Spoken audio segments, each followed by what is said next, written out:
Só esperar bater 10h30, tá, pessoal?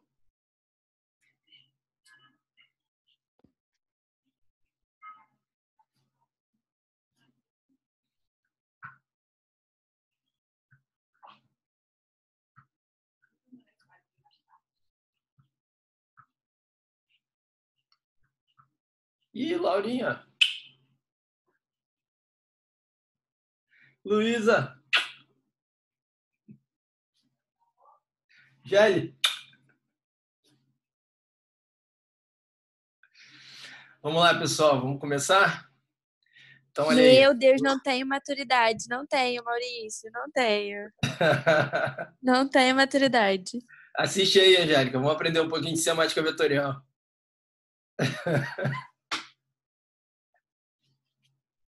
Vamos lá, pessoal. Eu separei umas questõezinhas aí de cinemática vetorial para vocês. Vamos resolver junto aqui, aproveitar nosso tempo em casa, né? Tá todo mundo feliz, tá trancado em casa o tempo todo, então vamos lá. Vou começar por essa questão aqui, que fala o seguinte, ó. Existem cidades no mundo cujo traçado visto de cima assemelha-se a um tabuleiro de xadrez.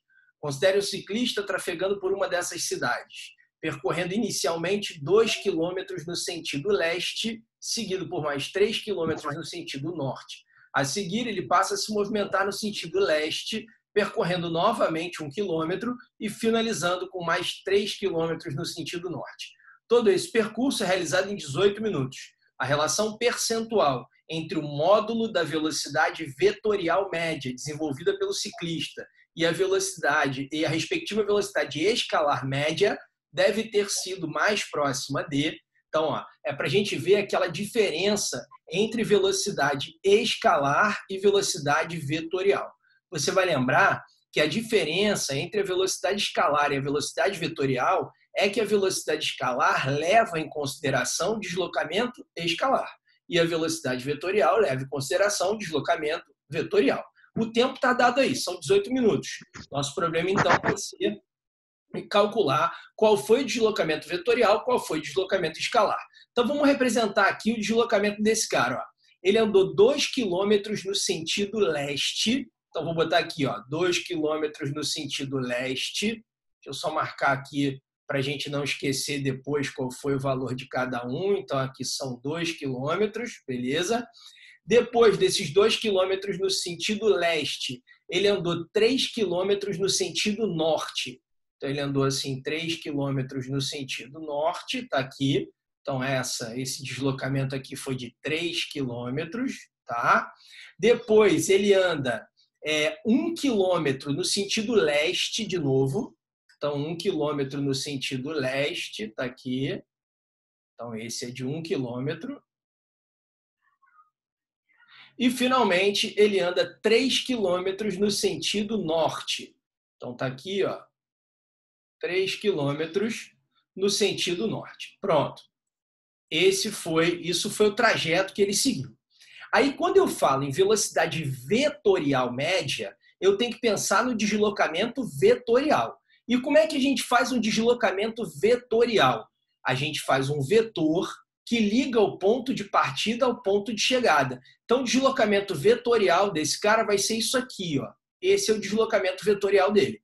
Então, se eu quero a velocidade vetorial média, eu preciso saber qual é o módulo desse vetor de deslocamento vetorial para dividir pelo tempo, que são 18 minutos, e aí eu vou ter a velocidade vetorial média dele, tá bom? Então, como é que a gente vai descobrir aqui qual é o módulo desse vetor azulzinho? Basta fazer um triângulo retângulo e você vai descobrir qual é esse módulo.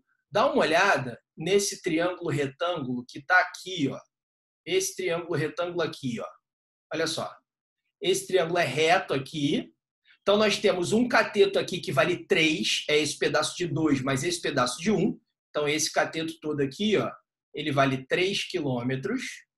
E nós temos esse outro cateto aqui, ó, que tem 3 daqui mais 1 daqui. Então, esse cateto vale 4 quilômetros. Então, eu tenho um cateto valendo 3, outro cateto valendo 4. A gente já sabe que isso é um triângulo famoso, né? Que vai dar uma hipotenusa valendo 5 quilômetros. Então, o deslocamento vetorial desse cara vai ter módulo igual a 5 km. E se eu quiser o módulo da velocidade vetorial média dele, eu vou pegar esse deslocamento vetorial, que é 5, e vou dividir pelo tempo que ele gastou, que são 18 minutos. Alguém já vai falar assim, peraí. Fala, pode falar. Por que o cateto, esse que está em pé, não é 6 quilômetros? Por que o cateto que está em pé não é de 6 quilômetros, é isso? Porque o cateto que está em pé é esse pedaço aqui, mas esse... Ih, você tem razão, eu pensei que... Não. Esse é 2, eu confundi. Eu pensei que esse 1 fosse desse aqui. Você tem toda a razão. Sim. É 2 daqui, 1 daqui. Esse 1 se refere a esse, né? Você tem razão. Esse aqui mede 3, esse aqui mede 3. Então tem razão. Então, peraí. Então esquece os 5 que eu falei aqui, porque eu dei mole, não prestei atenção. Tá bom, obrigada. É só para mostrar o que vocês não devem fazer. Foi tudo proposital. Bom, então aqui são 6 quilômetros. Legal. Então nós temos um cateto valendo 3, o outro cateto valendo 6. Então, nesse caso, a gente vai ter que fazer conta mesmo, não vai ter jeito. Então, vamos fazer conta para descobrir qual é o deslocamento vetorial. Só fazer Pitágoras. Então, vou fazer nesse cantinho aqui, ó, que o deslocamento vetorial em módulo ao quadrado, né, que é a hipotenusa aqui, vai ser igual à soma dos quadrados dos catetos. 3 ao quadrado mais 6 ao quadrado. Então, isso vai dar 9 mais 36. Isso vai dar 45. Então, o módulo do deslocamento vetorial é a raiz de 45. Então, vou botar aqui, ó, raiz de 45. Depois, se precisar, a gente faz conta, mas deu raiz de 45 quilômetros, tá? Beleza. Bom, agora vamos lá. Então, a velocidade vetorial média, o módulo dela, vai ser esse raiz de 45 quilômetros sobre o tempo que é 18 minutos. Alguém vai me falar, mas espera aí, quilômetro com minuto pode? Pode, gente, não tem problema. Qualquer distância sobre qualquer tempo é velocidade. Ninguém me pediu para fazer nada no sistema internacional, então eu vou manter o que está aí. Se precisar transformar a unidade, depois eu transformo. Mas vamos agora descobrir qual é a velocidade escalar média. A diferença da velocidade vetorial para a velocidade escalar é que na escalar eu preciso do deslocamento escalar. E como é que é o deslocamento escalar? É só ir somando os trechos, ó. 2 km daqui, agora não vou dar mole de novo não, mais 3 daqui, 5, mais 1 daqui, 6, mais 3 daqui, 9. Então eu tenho um total de 9 quilômetros. 2, mais 3, mais 1, mais 3. Nós temos um total de 9 quilômetros. Então a velocidade escalar média vai ser um deslocamento de 9 quilômetros sobre um tempo de 18 minutos. Essa é a velocidade escalar. Está na mesma unidade, ó, quilômetro por minuto, quilômetro por minuto. Mesma unidade, exatamente a mesma coisa. E agora, o que ele quer que a gente faça? Ele quer que a gente veja a relação percentual entre o módulo da velocidade vetorial média e a velocidade escalar. Então, ele quer essa vetorial sobre essa escalar, uma sobre a outra, e quer saber quanto dá isso em porcentagem. Qual é o módulo da relação percentual, qual é a relação percentual entre o módulo dessa velocidade e essa velocidade. Então, eu vou fazer essa sobre essa. Percebe que quando eu fizer essa sobre essa, o 18 vai cortar. Então, vai ficar fácil de resolver. Vou até dar uma limpada em tudo aqui. E vamos lá. Então, vai ficar raiz de 45 sobre 18 sobre 9 sobre 18. Divisão de fração, você sabe, é só repetir a primeira e multiplicar pelo inverso da segunda. Multiplica pelo inverso da segunda. Pronto. Vou cortar o 18. Olha, raiz de 45, a gente pode simplificar, né? 45 é 9 vezes 5. O 9 sai da raiz como 3. Então, fica 3 raiz de 5 sobre 9. Aí dá para a gente simplificar esse 3 com esse 9. Aqui dá 3. Então, a gente ficou com raiz de 5 sobre 3.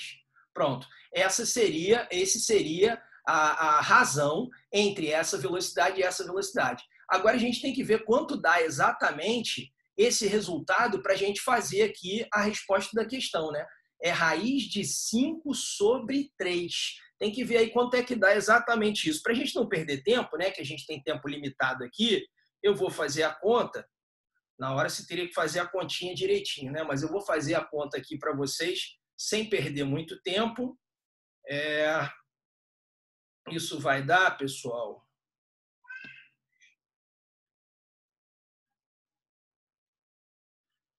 vai dar aproximadamente 75, vai dar uns 74%. Então, a resposta aqui seria a letra B. Eu fiz a conta meio por alto aqui, tá? Depois, se alguém puder conferir. Então, seria isso aí, essa conta daria 0,74 e 0,74 são 74%. Então, a resposta seria essa aqui, a letra B. Maurício, mas eu não entendi como é que acha essa porcentagem. É porque eu faço a conta aqui, né? Aí, quando eu fiz a conta aqui, raiz de 5 sobre 3 deu 0,74, aproximado. 0,74 é 74 sobre 100. E 74 sobre 100 é a mesma coisa que 74%. É o resultado da conta mesmo. Ah, tá, entendi. Obrigada. Tá? Depois é só botar sobre 100 e substituir esse sobre 100 pelo porcento. Tudo bem? Beleza, vamos em frente. Vamos passar então à próxima questão. Aqui.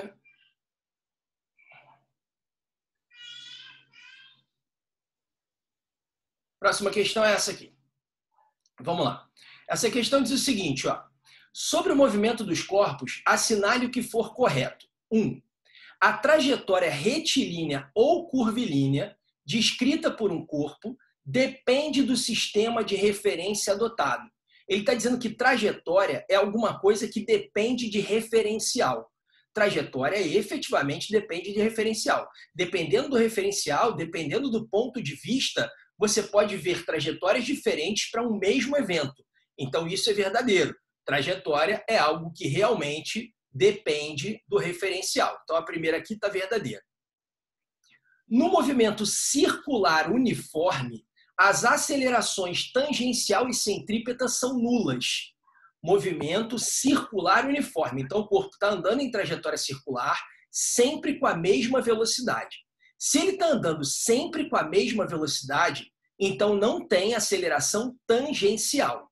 Mas se ele está em movimento circular, tem que ter aceleração centrípeta, porque toda vez que um corpo faz curva, ele tem aceleração centrípeta. Então tá falsa essa, porque a aceleração centrípeta não é nula, só a tangencial que é nula. A terceira afirmativa.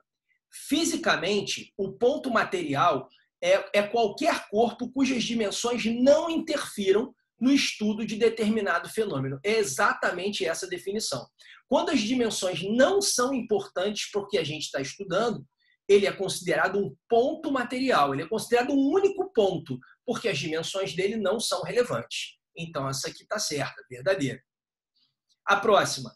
Em um movimento retilíneo uniforme, linha reta e sempre com a mesma velocidade, o valor da tangente trigonométrica no gráfico posição-tempo nos fornece o valor da aceleração descrita pelo movimento do corpo. Olha, movimento retilíneo uniforme é um movimento onde você tem a mesma velocidade o tempo todo, você não tem aceleração.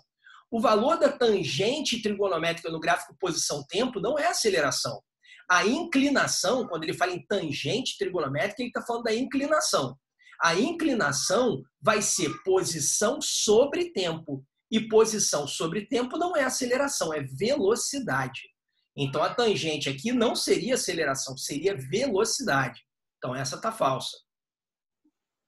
E a última afirmativa, um carro faz uma viagem de Ponta Grossa a Curitiba e fica 10 minutos parado devido ao pedágio. Para calcular sua velocidade média na viagem, deve-se descontar do tempo total o tempo que ele não estava se movimentando. Não. Já vimos que velocidade média ela olha para dois momentos apenas, o início e o fim. Ela não olha para o durante. Então, se durante o percurso ele ficou parado, não importa, aquele tempo está rolando. Você não vai descontar o tempo parado. Tudo bem? Então, essa é falsa. Então, as verdadeiras seriam a 01 e a 04. A resposta dessas questões é a soma das verdadeiras. Então, a resposta seria 5. Beleza? Vamos em frente.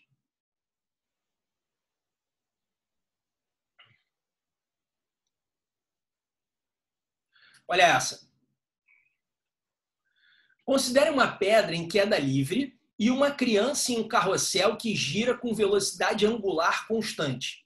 Sobre o movimento da pedra e da criança, é correto afirmar que... Então, olha, a pedra está em queda livre, foi abandonada e está caindo somente sujeita à aceleração gravitacional. E a criança está num carrossel com velocidade angular constante. Está fazendo um movimento circular, sempre com a mesma velocidade. Movimento circular uniforme. Aí vamos lá, o que é correto afirmar? Letra A. A aceleração da pedra varia e a criança gira com aceleração nula. Então, ó, a aceleração da pedra varia? Não. A aceleração da pedra é a aceleração gravitacional. E a aceleração gravitacional não varia. A aceleração gravitacional é a mesma o tempo todo. A criança gira com aceleração nula? Não. A criança gira com aceleração tangencial nula, mas tem aceleração centrípeta, porque ela está fazendo curva. Então, a letra A não é a resposta. Letra B. A pedra cai com aceleração nula e a criança gira com aceleração constante. A pedra cai com aceleração nula? Não. A pedra cai com aceleração gravitacional, que não vale zero, vale aproximadamente 10 metros por segundo ao quadrado. A criança gira com aceleração constante. O módulo da aceleração centrípeta é até constante, porque é sempre a mesma velocidade, sempre o mesmo raio. Beleza, mas a primeira parte está errada, então não é essa a resposta. Ambas sofrem acelerações de módulos constantes. Essa é a resposta certa. A aceleração gravitacional ela tem o mesmo módulo o tempo todo, aproximadamente 10. E a criança, quando está girando no carrossel, só tem aceleração centrípeta, que tem o mesmo módulo o tempo todo, porque a velocidade é a mesma o tempo todo e o raio é o mesmo o tempo todo. E a aceleração centrípeta é v² sobre r. Então, essa é a resposta certa, a letra C. Vamos seguindo. Chegamos à questão 4. Olha aí. Essa questão ela foi anulada porque ela tem um errinho no enunciado, mas eu vou consertar o enunciado para a gente poder resolver. Olha só. Em determinadas situações, os pilotos de aviões ficam sujeitos a condições desfavoráveis de vento durante o processo de aterrissagem. A fotografia mostra um avião se aproximando da pista de pouso enquanto tem que enfrentar um forte vento lateral. Para compensar o vento, o piloto tem que aproximar o avião da pista obliquamente em relação à direção da pista, de modo que o avião possa prosseguir paralelamente a ela. Suponha uma situação similar na qual, durante a aproximação da pista de pouso, um piloto mantém um ângulo de 30 graus entre o eixo longitudinal do avião e a direção da pista, conforme esquematizado na figura. Se o módulo da velocidade do avião em relação à pista for 80 km por hora, qual é o módulo da velocidade do vento transversal? Vamos substituir aqui, ó, quando ele fala o módulo da velocidade do avião em relação à pista, vamos botar em relação ao vento, em relação ao ar. Então, vamos tirar aqui esse em relação à pista e vamos botar em relação ao vento, em relação ao ar, para ficar correta a questão, porque senão não vai ter resposta. Por isso ela foi anulada. Pronto, consertamos aqui a questão. Então, vou dar só uma descidinha aqui para vocês verem a figura. Agora o ar vai sair do lugar aqui, mas tudo bem, sem problema. Bom, beleza. Deixa eu apagar isso aqui. Tá. Olha só. O avião tem que pousar na direção da pista, naturalmente. Mas só que tem um vento batendo. O vento está batendo aqui, ó. Ele bate para a direita, esse vento. Como você pode ver essas setinhas aqui, ó. Então, para compensar o vento, o avião embica dessa maneira, porque o vento empurra ele de volta e ele acaba se deslocando dessa forma. O que acontece é que essa velocidade do avião em relação à Terra, essa aqui, ó, ela vai ser a soma da velocidade do avião em relação ao ar, mais a velocidade do ar que empurra ele de volta. Então, se eu for desenhar isso em termos de vetor, o que eu vou mostrar para vocês é isso aqui, ó. Essa que eu vou fazer primeiro é a velocidade do avião em relação ao ar. É como o piloto embica o avião. Ele embica o avião dessa maneira. Essa velocidade que a gente vai botar, que vale 80 km por hora. Estava errado no enunciado, consertei. Então, essa velocidade que é 80. Além disso, nós temos a velocidade do ar, a velocidade do vento. E o vento, ele está aqui apontando para a direita, como vocês podem ver aqui nessas setas. Então, o vento seria isso aqui, ó. Essa é a velocidade do vento. Somando a velocidade do avião em relação ao ar, mais a velocidade do ar, vai me dar o total da velocidade do avião em relação à Terra, que é essa aqui, ó, porque ele precisa pousar na direção da pista. Então, a soma desses dois vetores, como é que a gente faz a soma mesmo? Eu emendo um vetor no outro, e depois que eu emendei um vetor no outro, eu ligo o início do primeiro ao fim do último. É a regra do polígono. Então, essa vai ser a soma dos dois, que é a velocidade total do avião em relação à pista.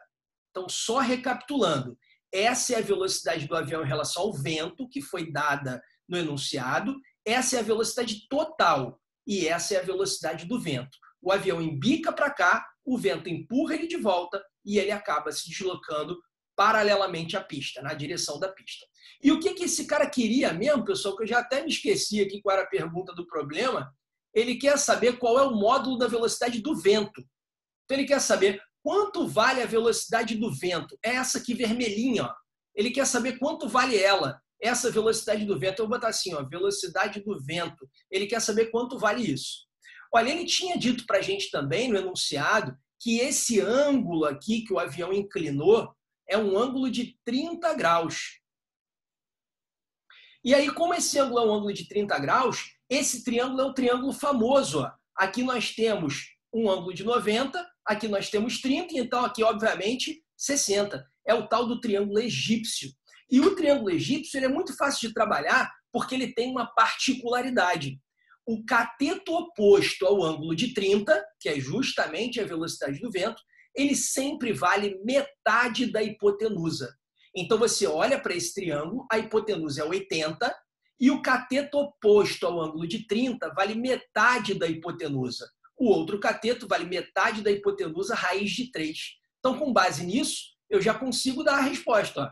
Se esse cateto é oposto ao ângulo de 30, ele vale metade da hipotenusa, ele vale 40. E esse é o cateto adjacente. O cateto adjacente ao ângulo de 30, ele vale metade da hipotenusa raiz de 3. Então, ele vale 40 raiz de 3. Como a pergunta do problema é a velocidade do vento, então é 40. Então, a resposta certa está aqui. Ó. Essa seria a resposta. Tudo bem? Então, essa história do triângulo egípcio é o triângulo 30, 60, 90. Sempre que nós tivermos um triângulo como esse, 30, 60, 90, o cateto oposto ao ângulo de 30 valerá metade da hipotenusa. E o cateto adjacente ao ângulo de 30 valerá metade da hipotenusa raiz de 3. Beleza? Então, consertei a questão para ela ter resposta e já foi essa. Vamos para a próxima.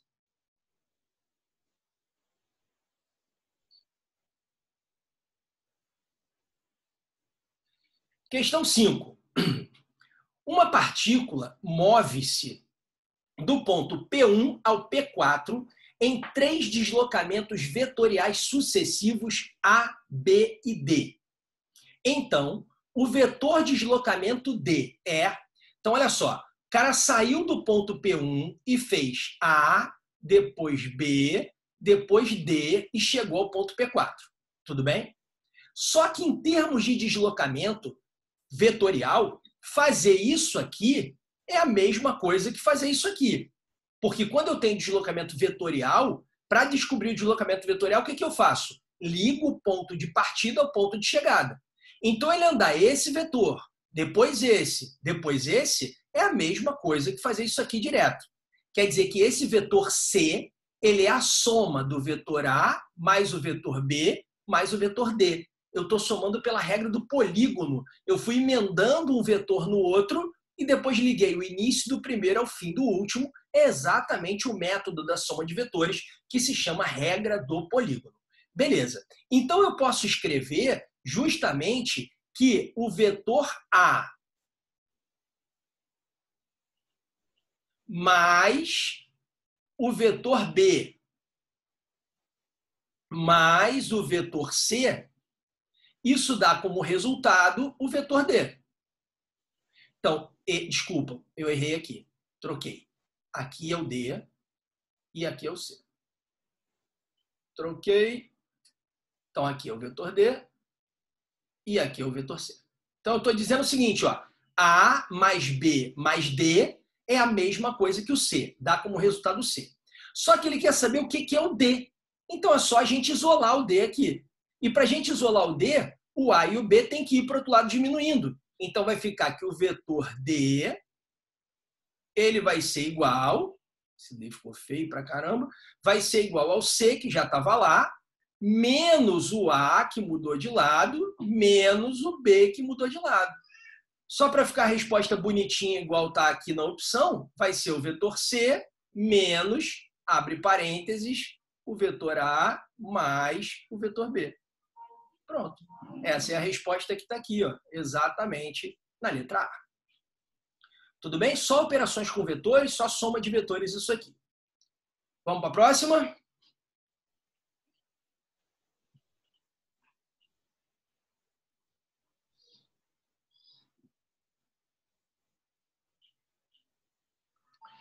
Questão 6. Uma partícula de certa massa movimenta-se sobre um plano horizontal, realizando meia volta em uma circunferência de raio 5 metros. Considerando π igual a 3,14, a distância percorrida e o módulo do vetor deslocamento são respectivamente iguais a... Então, olha só, é uma trajetória circular e uma determinada partícula vai completar meia volta. Então, vamos representar aqui essa trajetória circular. Está aqui, ó, trajetória circular. Aqui está o centro dessa circunferência. E esse cara vai fazer meia volta. Vamos dizer que ele comece aqui e termine aqui. Vai fazer meia volta. Se ele vai fazer meia volta, então ele vai percorrer essa distância aqui, ó. Ou para um lado ou para o outro, tanto faz, né? Mas vamos pensar nele percorrendo essa distância aqui. Quando eu falo em distância percorrida, a distância percorrida vai ser o comprimento dessa trajetória, que vai ser metade de uma circunferência. Como você sabe, a circunferência ela é calculada fazendo 2πr. Então, como a distância percorrida é metade da circunferência, vai ser 2πr sobre 2. Então, essa vai ser a distância percorrida. Esse 2 corta com esse 2, esse π vale 3,14 e o raio ele disse que vale 5 metros. Então, a distância percorrida vai ser 3,14 vezes 5. 3,14 vezes 5 vai dar 15,7. Então, nós temos 15,7 metros de distância percorrida. Agora, ele quer saber o módulo do vetor deslocamento.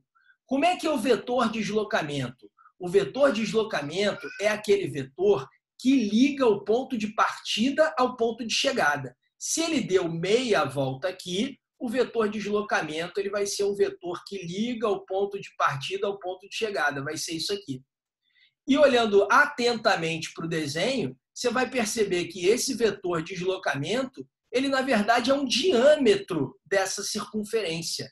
Se o raio vale 5, então o diâmetro vale 10. Então o módulo desse vetor deslocamento é de 10 metros. Então a distância percorrida é de 15,7 metros e o vetor deslocamento tem módulo 10 metros. A resposta está aqui, ó, na letra A. Beleza, gente? Vamos seguindo.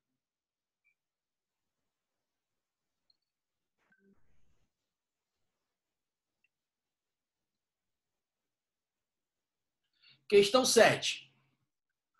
Um robô no formato de pequeno veículo autônomo foi montado durante as aulas de robótica em uma escola.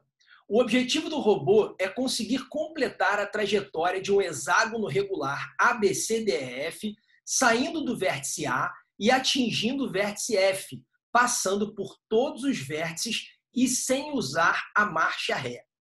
Para que a equipe de estudantes seja aprovada, eles devem responder 2 perguntas do seu professor de física e o robô deve utilizar as direções de movimento mostradas na figura a seguir. Suponha que você é um participante dessa equipe. As perguntas do professor foram as seguintes. Então, temos aqui as perguntas. Olha aqui. É possível fazer a trajetória completa sempre seguindo as direções indicadas? Então, ele quer saber o seguinte, dá para a gente fazer a trajetória completa, sair do ponto... Eu já não lembro mais de onde ele sai para onde ele vai, mas vamos lembrar aqui. Ele sai do ponto A e vai para o ponto F. Ele quer saber, dá para sair do ponto A e chegar ao ponto F passando por todos os vértices, seguindo as setinhas? Ele quer saber isso. Dá para sair do ponto A, chegar ao ponto F, passando por todos os vértices, seguindo as setinhas? E aí, pessoal, será que é possível fazer isso? Sair do ponto A e chegar ao ponto F? Eu acho que é, ó. Se você sai aqui do A, vem para o F, vai para o C, volta para o B, volta para o A, volta para o F, vai para o D, vai para o E e vem para o F. Pronto. Saí do ponto A, cheguei ao ponto F e passei por todos os vértices. Então, a primeira aí é possível, sim. Aí na 2, qual segmento identifica o deslocamento resultante desse robô? Quando ele fala em deslocamento resultante, ele quer saber do deslocamento vetorial. Lembra como é que é deslocamento vetorial? Ele liga o ponto de partida ao ponto de chegada. O ponto de partida foi o A, o ponto de chegada foi o F. Então, deslocamento vetorial é um vetor que liga o ponto A ao ponto F. Está aqui o vetor, é esse aqui, ó, AF. Você vai falar, mas ele deu um monte de volta. Tudo bem, ele deu um monte de volta, mas o conceito de deslocamento vetorial é esse. É um vetor que liga o ponto de partida ao ponto de chegada. Então, seria o vetor AF. Tem essa resposta aí? Sim, e vetor AF tem aqui, ó, na letra E. Então, a resposta certa dessa questão é a letra E.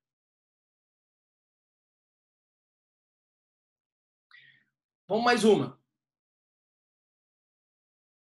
Questão 8. As grandezas coplanares, velocidade e aceleração, relativas a 2 movimentos 1 e 2, estão representadas nas figuras abaixo. Olha só. Esse é o vetor velocidade que indica para onde está direcionado o movimento e esse é o vetor aceleração. É sempre lembrar que a aceleração é consequência de uma força. Então, é como se o cara estivesse andando nessa direção e nesse sentido e sofrendo uma força nessa direção e nesse sentido. Aqui é a mesma coisa, ó. Ele anda nessa direção e nesse sentido indicado pela seta e ele sofre essa força aqui, ó. Sofre uma força que gera essa aceleração aqui. Aí ele pede, a respeito desses movimentos, assinale o que for correto. Primeira afirmativa, o movimento 1 é acelerado e o 2 é retardado. Ele está dizendo que o 1 vai ganhar velocidade e o 2 vai perder. O que eu te sugiro? Olha só, sempre que houver um ângulo entre a velocidade e a aceleração, coisa que acontece tanto nesse caso quanto nesse, isso me sugere que esse cara está fazendo uma curva.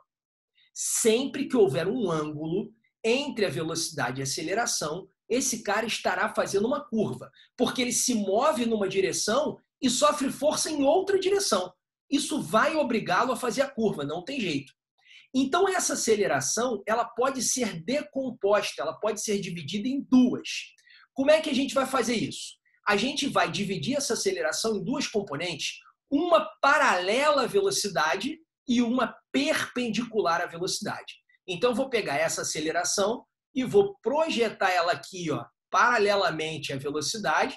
Isso vai gerar para mim esse vetorzinho aqui, ó. Então, isso é uma componente desse vetor aceleração. Estou decompondo esse vetor aceleração. E a outra componente perpendicular à velocidade. Então, seria essa aqui, ó. Pronto. Eu dividi esse vetor aceleração em dois. Uma componente paralela e uma componente perpendicular à velocidade. Então, esse vetor que estava aqui, ele some, porque no lugar dele entraram essas duas aqui, esses dois outros. Esse que é paralelo à velocidade é a aceleração tangencial. E esse que é perpendicular à velocidade é a aceleração centrípeta. A aceleração centrípeta me mostra que ele está fazendo curva. A aceleração tangencial me mostra que ele está ou acelerando ou freando. Nesse caso, a aceleração tangencial é a favor da velocidade. Então, ele está acelerando. Então, esse cara aqui acelera e faz curva. Agora, vamos ver esse. A aceleração também faz um ângulo com a velocidade. Então, vamos decompor. Eu vou projetar essa aceleração aqui e vou projetar a aceleração aqui. Então, meus dois vetores serão esses, ó. Um perpendicular à velocidade, que é esse, e o outro paralelo à velocidade, que é esse. Então, eu subdividi o meu vetor aceleração em dois, ele sai daqui, e entraram dois no lugar dele. Esse é a aceleração tangencial, porque ele é paralelo à velocidade. Esse é a aceleração centrípeta, porque ele é perpendicular à velocidade. Então, isso me mostra que, se tem aceleração centrípeta, ele faz curva. Se tem aceleração tangencial, ele ou acelera ou freia. Mas essa aceleração tangencial está contra a velocidade. Então, ele freia. Então, ambos fazem curva, esse acelera e esse freia. Então, o movimento desse é acelerado e o movimento desse é retardado. Então, a primeira afirmativa aí, ela está correta. O movimento 1 é acelerado e o 2 é retardado, verdadeiro. A aceleração figurada nos movimentos é a aceleração centrípeta. Não. A aceleração são as duas. Tem centrípeta e tem tangencial em cada um deles. Seria puramente centrípeta se fosse isso aqui, ó. Eu tenho, por exemplo, esse vetor velocidade aqui. Vou botar aqui para vocês que isso aqui é velocidade. Pronto. E eu represento um vetor aceleração, que é esse vetor aqui, ó. Aceleração, esse aqui. Pronto. Esse é o vetor aceleração, mostrando aqui que o ângulo que esse vetor aceleração faz com o vetor velocidade é de 90 graus. Se a aceleração faz 90 graus com a velocidade, então ela é só centrípeta. Mas se ela faz um ângulo que não é 90 graus, como essa, se ela faz um ângulo que não é 90 graus, como essa, então não é só centrípeta. É centrípeta mais tangencial. Seria só centrípeta se a aceleração em ambos os casos fosse perpendicular à velocidade. Isso não acontecia nem nesse, nem nesse. Então, a segunda afirmativa aí está falsa. Terceira, não é possível afirmar com base nas figuras se os movimentos são acelerados ou retardados, pois não foram fornecidos dados suficientes. Claro que foram, acabamos de responder que a primeira era verdadeira, então isso aqui é falso. Os movimentos são curvilíneos e uniformes, pois a aceleração figurada não altera o valor da velocidade. Errado. É curvilíneo porque tem centrípeta, mas não é uniforme, porque tem tangencial em ambos os casos. Então, isso aqui é falso. E a última aqui, se as acelerações figuradas tivessem a mesma direção das velocidades, o movimento seria retilíneo. Olha o que ele diz. Se as acelerações tivessem a mesma direção das velocidades. Então, por exemplo, se eu tivesse uma velocidade assim, isso aqui velocidade,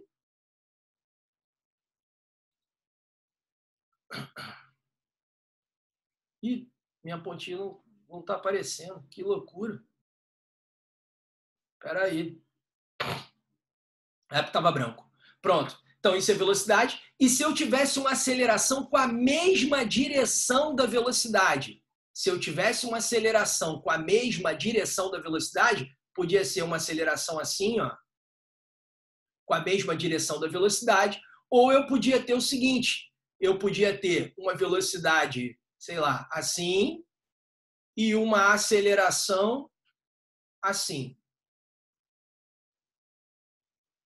Então, nesse caso, ó, a aceleração tem a mesma direção da velocidade, sentidos contrários, mas mesma direção. Aqui tem o mesmo sentido e mesma direção. Então, em ambos os casos, o que vai acontecer? Ele não vai fazer curva, ele vai seguir a linha reta. Aqui ele acelera, aqui ele freia e não faz curva. Então, se a aceleração tem a mesma direção da velocidade, seja no mesmo sentido, seja sentido contrário, quer dizer que ele não faz curva, quer dizer que ele faz movimento retilíneo. E é o que está escrito aqui, ó. Se as acelerações figuradas tivessem a mesma direção das velocidades, o movimento seria retilíneo. Está verdadeiro. Então, as verdadeiras aqui foram a 1 e a 16. Como a resposta é a soma, a resposta seria 17. Beleza, gente? Estamos indo tranquilo, né? Qualquer coisa, me interrompe aí, pode perguntar sem problema, tá? Espero que estejam acordados ainda.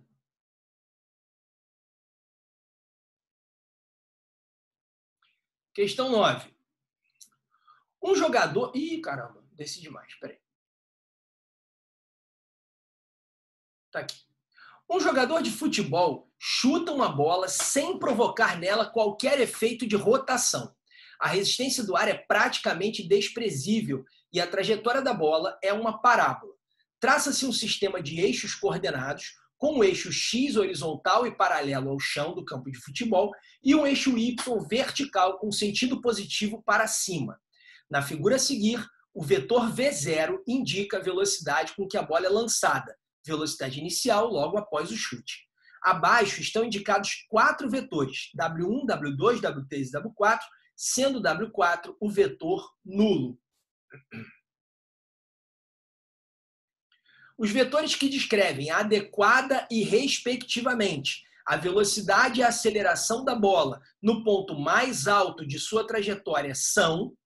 Então, olha só, pessoal, esse cara chutou uma bola e a bola vai seguir aquela trajetória típica de quando ela é lançada obliquamente.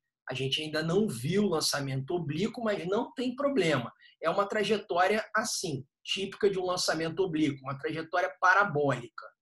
Dessa maneira. Tá feio pra caramba, mas tá bom. Vou tentar só tirar esse coisinha feia que ficou aqui. Beleza. Tá. Beleza. Então essa é a trajetória. O que eu quero é o seguinte. Eu quero saber a velocidade e a aceleração no ponto mais alto da trajetória. Olha só. Falei para vocês, quando a gente falou das grandezas vetoriais, que o vetor velocidade, ele é sempre velocidade instantânea, tá? Velocidade naquele instante, que é o que ele quer, no ponto mais alto da trajetória. Não é do início até o meio, não é do meio até o fim, é no ponto mais alto. Então, é velocidade instantânea. A velocidade instantânea, ela é sempre tangente à trajetória. Então, se eu quero a velocidade nesse ponto mais alto da trajetória, eu faço um vetor tangenciando a trajetória nesse ponto. Seria isso aqui, ó. Essa é a representação da velocidade dele no ponto mais alto da trajetória. Então, o vetor velocidade instantânea é sempre tangente à trajetória. Essa é a velocidade. Agora, ele quer o vetor aceleração. Olha só, aceleração é consequência de força. Para onde aponta a força, vai apontar a aceleração.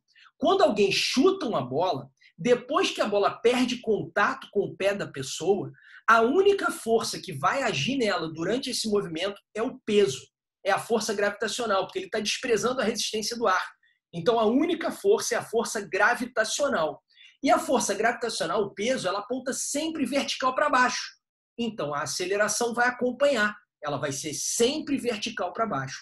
Qualquer que seja o ponto dessa trajetória, a aceleração é sempre a mesma coisa. Ela é sempre um vetor vertical para baixo, porque ela, na verdade, é a aceleração gravitacional. A única força que age sobre a bola é a força gravitacional, então a aceleração é a aceleração gravitacional. Então está aqui, ó. Esse é o vetor, a aceleração.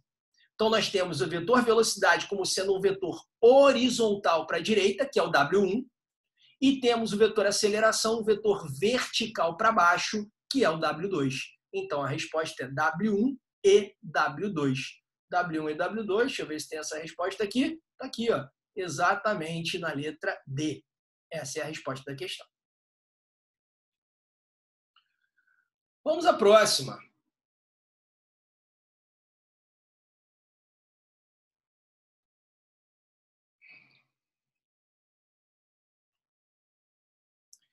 Considere um relógio com mostrador circular de 10 centímetros de raio e cujo ponteiro dos minutos tem comprimento igual ao raio do mostrador. Então, o ponteiro dos minutos também tem 10 centímetros. Considere esse ponteiro como um vetor de origem no centro do relógio e direção variável. O módulo da soma vetorial dos 3 vetores determinados pela posição desse ponteiro, quando o relógio marca exatamente 12 horas e 30 minutos e, por fim, 12 horas e 40 minutos, é em centímetros igual a... Então, olha só, ele vai olhar para o ponteiro dos minutos em 3 posições distintas. Esse ponteiro tem 10 centímetros e a gente vai olhar para ele em 3 posições distintas. Então, vou botar aqui, ó, o mostrador do relógio é esse aqui. O centro desse relógio, eu vou botar aqui, ó, centro do relógio. E o ponteiro dos minutos, ele vai ser representado por um vetor que tem 10 centímetros. Quando são 12 horas em ponto, então o ponteiro dos minutos vai estar apontando para o 12, né? Então, às 12 horas em ponto, o ponteiro dos minutos vai estar apontando para o 12. Ele vai estar perfeitamente vertical, apontando para cima, dessa maneira, valendo 10 centímetros. Quando for 12 horas e 30 minutos, ele vai estar apontando aqui para baixo, para o 6. Então, nesse caso, o ponteiro dos minutos vai ser vertical para baixo, assim, ó, apontando para o 6, também com 10 centímetros. E, finalmente, quando for 12 horas e 40 minutos, aí o ponteiro dos minutos vai estar apontando para o 8, né? Então, o ponteiro dos minutos vai estar apontando para o 8, vai ser alguma coisa mais ou menos aqui assim, ó, também com 10 centímetros. E o que ele nos pede? Para a gente somar esses 3 vetores.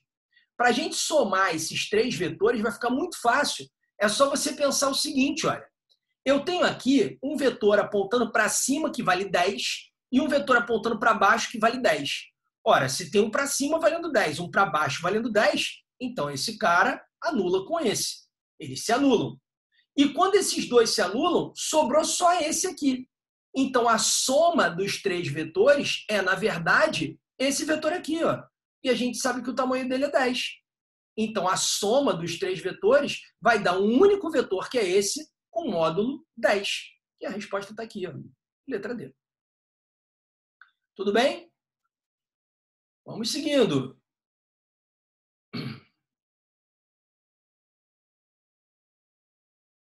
Gente, vou confessar que é muito estranho ficar dando aula para essa tela de computador. Eu até vejo algumas fotinhos aqui, sei que vocês estão aí me olhando, mas é muito estranho. Eu prefiro interagir com vocês. Não vejo a hora de acabar esse negócio. Mas vamos lá. 11. Questão 11. 2 grandezas vetoriais ortogonais, A e B, de mesmas dimensões, possuem seus módulos dados pelas relações A igual a AV e B igual a BV. Então, o módulo desse cara é AV, o tamanho dele, e o módulo desse cara é BV, o tamanho dele. Tá? V é como se fosse uma unidade. Onde A e B tem dimensões de massa e V tem dimensões de velocidade. Então, V é velocidade, A é massa. Então, ele diz que esse cara aqui tem a mesma dimensão desse, ambos são massa vezes velocidade. Muito bem. Então, o módulo do vetor resultante A mais B e suas dimensões em unidades do sistema internacional são... Então, ele quer o módulo do vetor resultante A mais B. Como é que a gente vai fazer o vetor resultante A mais B? Para a gente fazer A mais B, se eles já estão com a mesma origem, eu posso projetar o vetor B aqui assim, projetar o vetor A aqui assim, fazer um paralelogramo. E você já sabe que a soma desses 2 vetores vai ser a diagonal desse paralelogramo, vai ser isso aqui, ó. Então, esse é o vetor que representa a soma do A mais o B. E quando a gente tem os 2 vetores perpendiculares, a gente acaba ficando aqui com um triângulo retângulo. E esse vetor soma, ele é a hipotenusa desse triângulo retângulo. Então, para calcular o tamanho dele, é só fazer Pitágoras. Ele ao quadrado é igual a isso aqui ao quadrado, mais isso aqui ao quadrado. Então, esse vetor que eu quero descobrir, eu vou chamar o módulo dele de x, eu poderia escrever que x ao quadrado é igual a esse cara que tem módulo AV ao quadrado, então seria A ao quadrado V ao quadrado, mais esse cara também ao quadrado. Então ficaria B, desculpa, esse cara aqui é BV. Então ficaria B ao quadrado, V ao quadrado. Então o x vai ser a raiz disso tudo, né? Então o x, ele seria a raiz dessa história toda aqui, ó. A ao quadrado, V ao quadrado, mais B ao quadrado, V ao quadrado. Pronto. Sabe que tirar a raiz quadrada é a mesma coisa que elevar a 1/2. Então, botar a raiz quadrada ou botar elevada a 1/2 é a mesma coisa. Então, pode ser aqui, ó, a letra A, poderia ser aqui a letra C, poderia ser aqui a letra E. Então, estamos entre A, C e E. Agora, ele quer saber qual a unidade no sistema internacional. Peraí, unidade no sistema internacional foi massa vezes velocidade. Então, vamos lá. Massa vezes velocidade, ó, massa é quilograma. Velocidade é metro por segundo. Então, a unidade seria essa, quilograma metro por segundo. Vamos ver se tem. Quilograma por segundo ao quadrado não é. Newton segundo. Quilograma metro por segundo. Então, tá aqui, ó, massa vezes velocidade, letra E. Mas, Maurício, a Oi. letra E não é menos? E aí Ih, o resultado não é não mais? tinha visto isso, desculpa. Estou desatento. Tem razão. Então, a gente estava entre A e B, não é isso? Entre A e C. Então, não pode marcar a letra E porque tem aqui menos. Você tem razão. Então, peraí. Quilograma por segundo ao quadrado, Newton segundo. Vamos descobrir o que é igual a isso. Olha, Newton é unidade de força, não é? Força é massa vezes aceleração. Então, se força é massa vezes aceleração, esse Newton pode ser quilograma vezes metro por segundo ao quadrado. Porque é massa vezes aceleração, que é força, que é a mesma coisa que o Newton, vezes o segundo que está aqui, ó. Então, o Newton seria isso aqui, vezes o segundo. Aí eu vou cortar esse quadrado com esse cara aqui e ficou quilograma metro por segundo, que é a mesma coisa que eu tinha achado. Obrigado aí para quem me chamou a atenção. A resposta é a letra C. Eu não tinha visto que aqui tinha um sinalzinho de metro. Obrigado.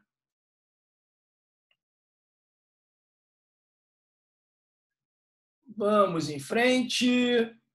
12. Um avião, após deslocar-se 120 quilômetros para nordeste, desloca-se 160 quilômetros para sudeste. Sendo 1/4 de hora o tempo total dessa viagem, o módulo da velocidade vetorial média do avião nesse tempo foi d. Então, ó, mais uma questão de velocidade vetorial média. Vamos representar o que aconteceu com esse cara. Ó. Primeiro, esse cara andou 120 quilômetros para nordeste. Pessoal, nordeste todo mundo lembra, né? Entre o norte e o leste, inclinado a 45 graus. É isso aqui.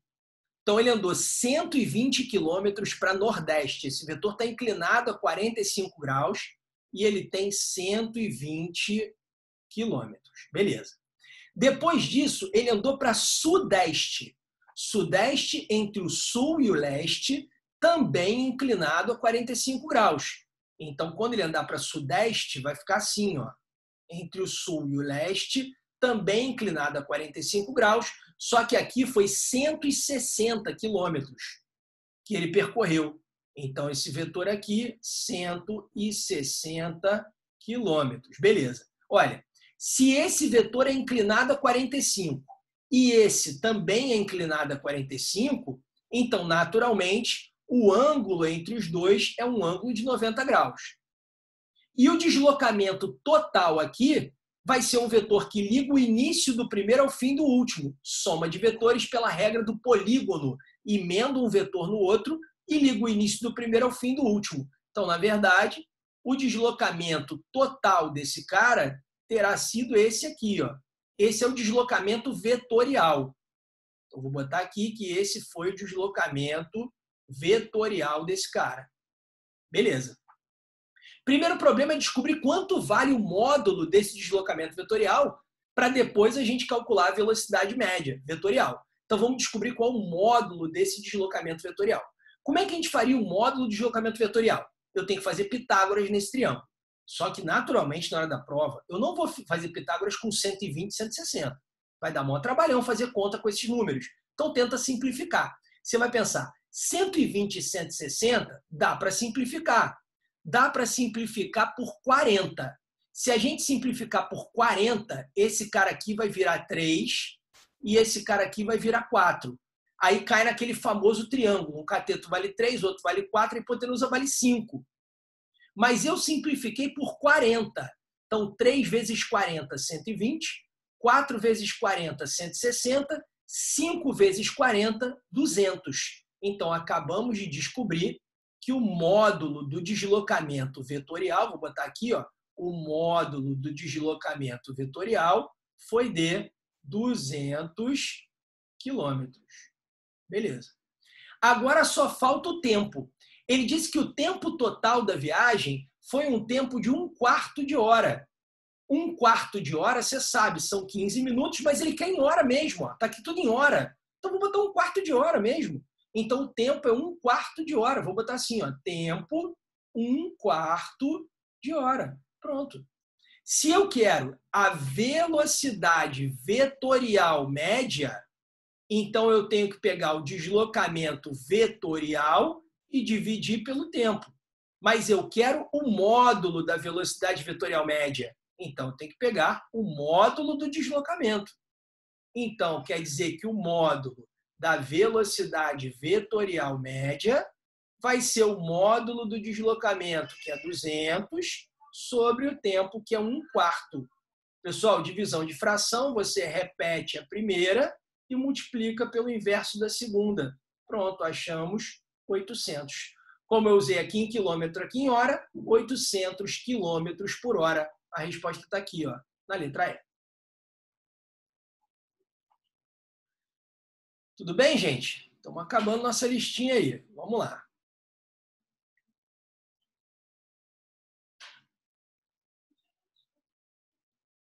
Questão 13. Eita. Pronto. Vamos lá, questão 13. A figura a seguir apresenta em 2 instantes as velocidades V1 e V2 de um automóvel que, em um plano horizontal, se desloca numa pista circular.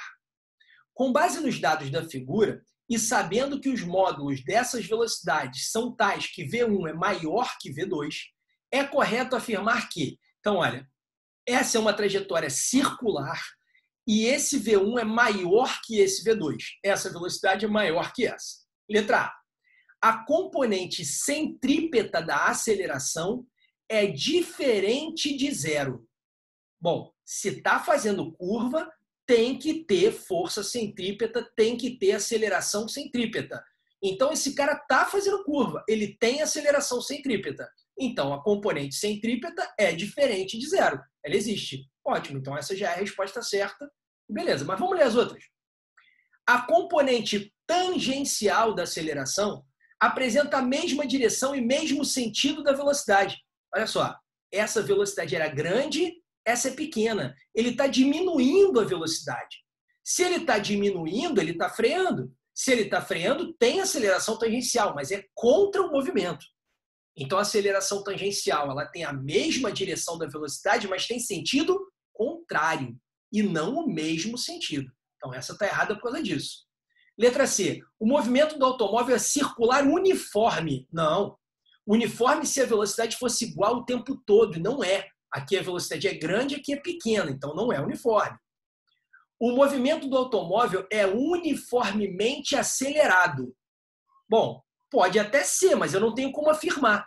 Porque para ele ser uniformemente acelerado, ele tem que ter aceleração tangencial constante.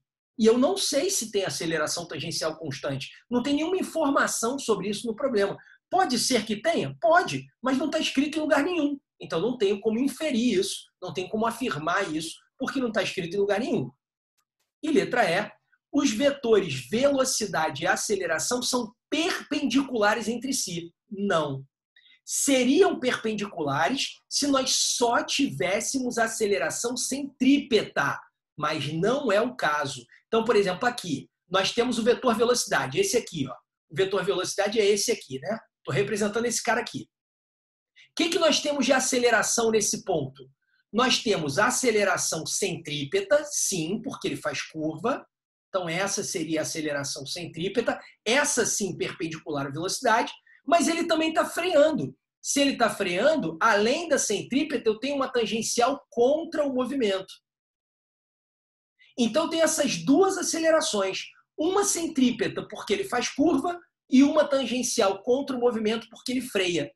E se eu tenho as duas, a aceleração total é a soma das duas. Então, a aceleração total, ela seria a diagonal desse paralelogramo. A aceleração total seria essa aqui, ó. Então, esse é o vetor aceleração, esse vermelho, e esse preto é o vetor velocidade.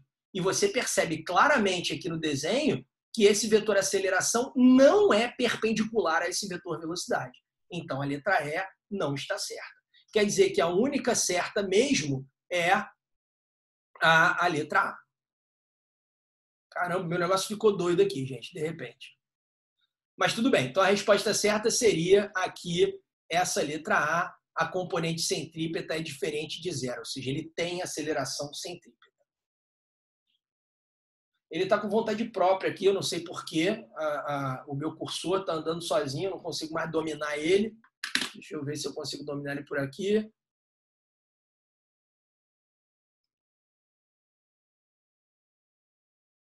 Ih, gente, está fazendo uma zona do cacete. Espera aí que eu vou tirar a conexão aqui do coisa, vou botar de novo, rapidinho. Não sei por que também aconteceu esse negócio aqui de vocês ficarem aqui no meio da tela para mim. Está me atrapalhando bastante. Acho que eu vou conseguir trazer. Pronto. Consegui. Beleza. Vamos ver se volta ao normal aqui. Vamos passar para a próxima questão.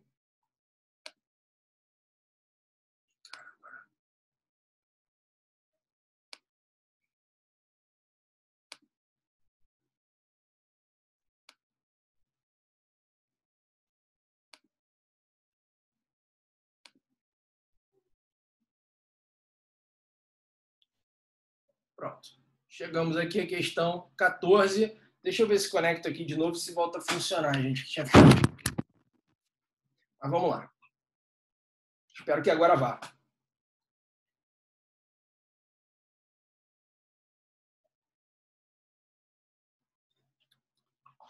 Realmente ele está meio estranho.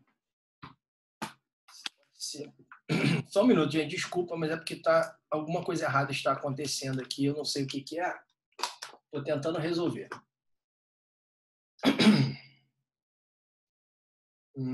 Acho que eu descobri.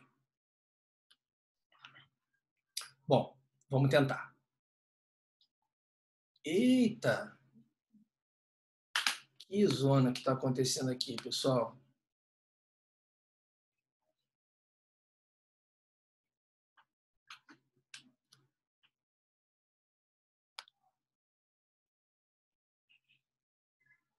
Aqui. Vamos lá. Pronto. Ó. Qual o cosseno do ângulo formado pelos vetores A, 4i mais 3j, e B, menos 1i mais 1j, em que i e j são valores unitários? Olha só, pessoal, preste atenção a isso. Olha só. Quando eu te dou os vetores dessa maneira, 4i mais 3j, o que significa isso? O i, como você pode perceber aqui no desenho, ó, ele é um vetor unitário na direção horizontal, apontando para a direita. Então, quando eu falo 4i, é um vetor que é 4 vezes esse. Então, são 4 quadradinhos apontando para a direita. Quando eu falo 3j, o j é um vetor unitário apontando para cima. Então, 3j seria um vetor apontando para cima com 3 quadradinhos. Quando eu falo que o vetor é 4i mais 3j, ele é a soma dessas duas coisas que eu falei para vocês. Ele vai ser a soma desse vetor 4i com esse vetor 3j. Cara, realmente meu cursor já era, eu vou tentar seguir aqui sem ele para a gente terminar essa aula. Depois eu vejo o que está acontecendo. Mas vamos lá, olha só. Eu tenho então aqui ó, o vetor 4i. O que seria o vetor 4i? Seria esse cara multiplicado por 4. E o vetor 3j? Esse cara multiplicado por 3. Então, esse vetor A, ele é composto por duas coisas. 4 para a direita, que está aqui, ó, 4 para a direita, e 3 para cima, que está aqui, ó, esses 3 para cima. Aí dá como resultante isso aqui. Então, essa é uma maneira de designar esse vetor. Ele tem 4 para a direita e 3 para cima. E o que seria o vetor B? O vetor B, que é esse cara aqui, ó, ele vai ter menos 1i, ou seja, ele é 1 para a esquerda, percebe que ele aponta aqui para a esquerda, e mais 1j, ou seja, ele é 1 para cima. Então, 1 para a esquerda, 1 para cima, gerou esse cara aqui. Tá? E o que esse cara quer? Ele quer o cosseno do ângulo formado por esses dois vetores. Se ele quer o cosseno desse ângulo, na verdade ele quer isso aqui, ó, o cosseno desse ângulo aqui. Ó. É isso que ele está querendo. Qual o cosseno desse ângulo aí? Você pode chamar esse ângulo aí do que você quiser, pode chamar de θ, pode chamar de alfa, mas enfim, ele quer o cosseno desse ângulo aí. Como é que a gente vai descobrir qual é o cosseno desse ângulo entre os dois vetores? Olha só, eu conseguiria fazer a soma vetorial desses dois vetores. Como é que seria a soma vetorial desses dois vetores? Como eu estou aqui com os dois com a mesma origem, o ideal seria a regra do paralelogramo. Ou eu pego esse vetorzinho, levo para a ponta do outro para fazer uma regra do polígono. Também poderia, acho que vai ficar até mais fácil. Então, vou pegar esse vetor B e vou desenhar ele de novo aqui na ponta, para depois a gente fazer uma regra do polígono. Eu estou fazendo tudo aqui agora com o pad do próprio computador, com o meu dedinho mesmo, sem a caneta ótica, porque está dando pau. E vamos ver se a gente consegue ir até o fim. Está aqui, ó. Pronto. Então, tudo que eu fiz agora foi pegar esse vetor B e levar ele para lá. Então, aqui eu tenho o vetor A emendado no vetor B. Se eu quero a soma dos dois, é só ligar o início do primeiro até o fim do último. Então, seria isso aqui, ó, a soma dos dois. Olha aqui. Essa seria a soma dos dois. Tá? Esse é o vetor soma. Tudo bem? Daria para ver aqui como paralelogramo também. Ó, se eu projetar o outro vetor, o vetor A, aqui, ó,